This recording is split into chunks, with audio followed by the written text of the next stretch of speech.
Hi guys, আমরা আজকে এসেছি বানগড়। সঙ্গে আমার পিসামশাই আছে। আমার পিসামশাই আমাদেরকে নিয়ে এসেছে, আমরা এখানে ঘুরতে এসেছি। তো আপনারা একটু বানগড়টা ঘুরে দেখে নিন।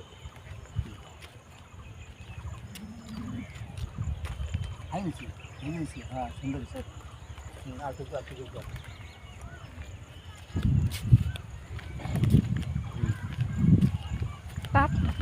বলো।